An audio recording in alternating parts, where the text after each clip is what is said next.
Let us return now. Eager to leave, conqueror of demons. Yes, one understands what the Conqueror of Demons means. The city of Liyue has changed much after our long separation. One fears that by the time one finally grasps the new contracts of Liyue, you humans would have once again changed the place beyond recognition. Fair enough. Away we shall, and return whence we came.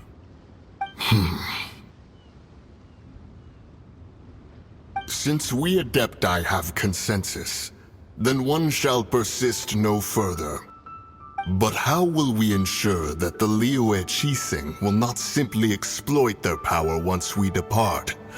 In my view, that is still a thing to be guarded against. All right, Mooncarver, you needn't worry.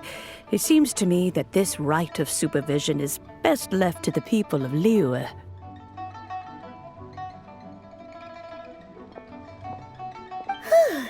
Looks like the conflict between humans and Adepti was avoided. All's well that ends well, huh? Oh, right! It's nice that we've got peace and all, but we're forgetting one thing. Child wanted to unleash the god so he could lure Rex Lapis out. But we were able to handle the Overlord of the Vortex on our own, so Rex Lapis never showed up. Oh, and speaking of that, don't we still need to get to the bottom of that Archon's death, too?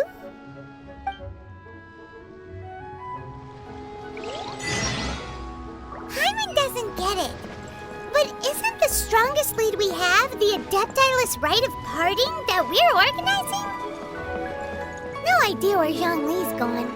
Let's ask for him at Wangshan Funeral Parlor.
Is there anything I can do for you two?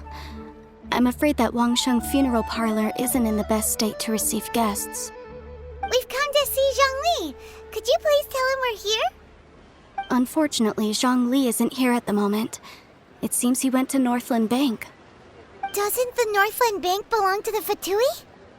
Last time we saw Zhongli was before we went to the Golden House. Do you think he doesn't know about the attack on Liyue? Visiting the Fatui at a time like this could only mean more trouble. We had better go and make sure that everything is okay.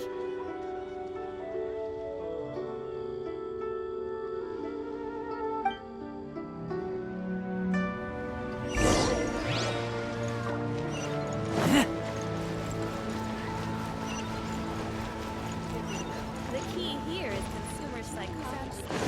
We have some new items in.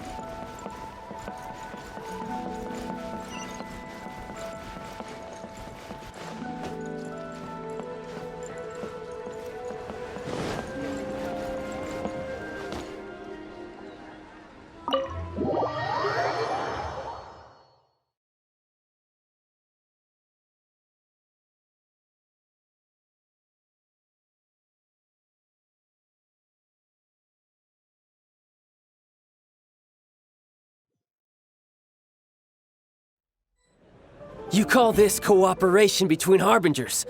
Cooperation involves communication, you know. Don't take it to heart, child.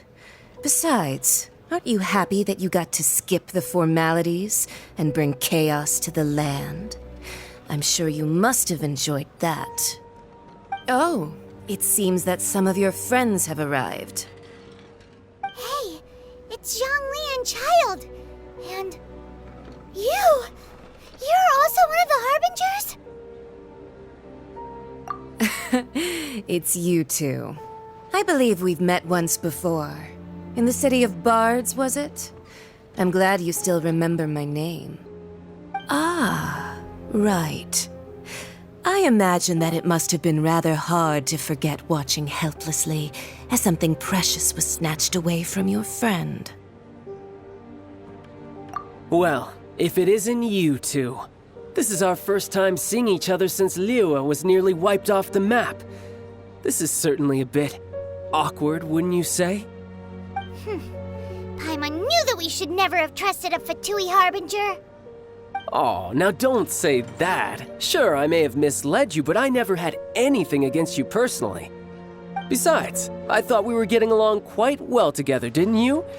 Except for that little tussle we had at the end. Nothing personal. We just have different views, that's all. Of course, you may very well hold this against me, but that's up to you.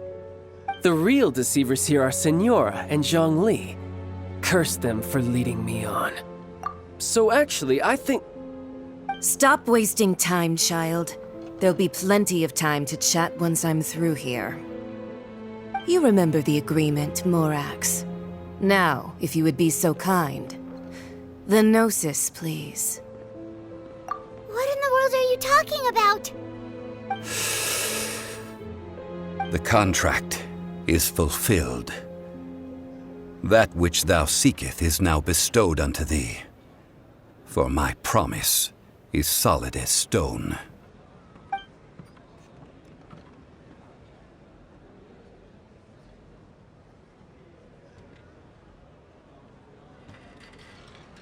How sanctimonious.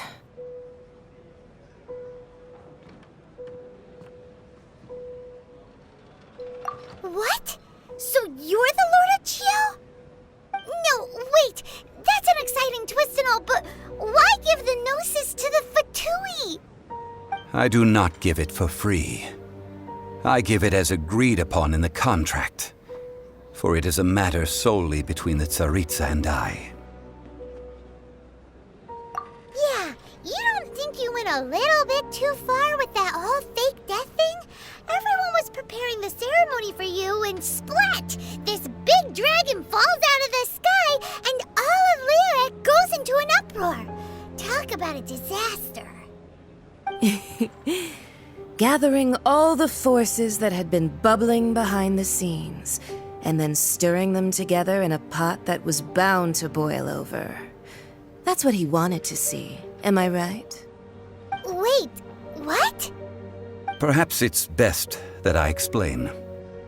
As you know, I've dwelt upon this world for more than 6,000 years.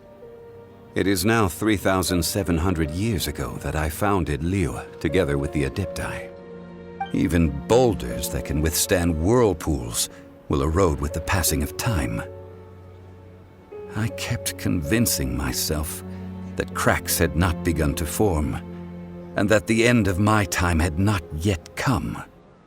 Until one drizzly day, as I was strolling along the harbor, I heard a merchant tell one of his workers, "You finished your duties. Go ahead and call it a day."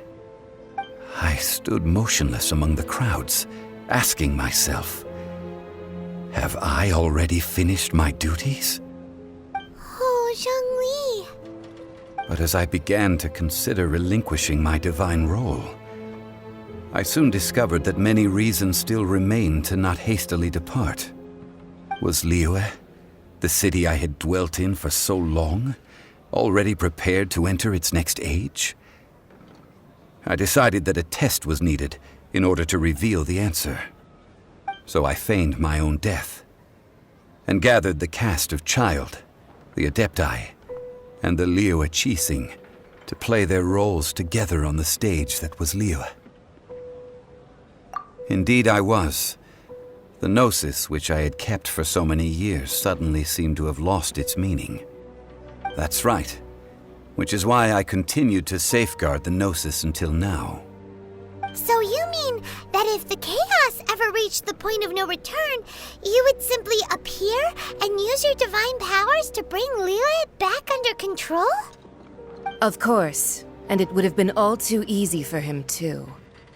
Just as a child quickly matures after losing their parents, so has Liyue matured when faced with the death of its deity.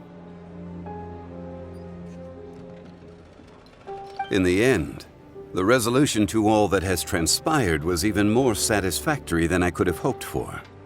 Take the Adepti, for instance. Owing to their years of seclusion, they were the least informed. Yet when faced with a crisis, they commendably showed the greatest amount of restraint possible. Not only did they manage to cooperate with the Qixing, but in the end, they even made efforts to understand the hearts of the people. Credit is also due to Signora, the emissary dispatched by the Cryo-Archon to fulfill our contract. At my request, she kept everything she knew in strict confidence. This despite the eavesdropping ears of her colleague, Child. This meant I could remain as Zhongli, even having the chance to fulfill the age-old traditions of Liyue in this mortal form. Thank you for joining me on this journey, traveler. All of these things turned out as I had planned. There is only one thing that I had not anticipated, and that was the conduct of the Liyue Qixing. I had expected them to do no more than the Adepti, to come to the defense of Liyue. But when all was said and done, they seized the opportunity to supplant Liyue's divine protectors, and used the subsequent power vacuum left by my death to quickly gain complete control of Liyue.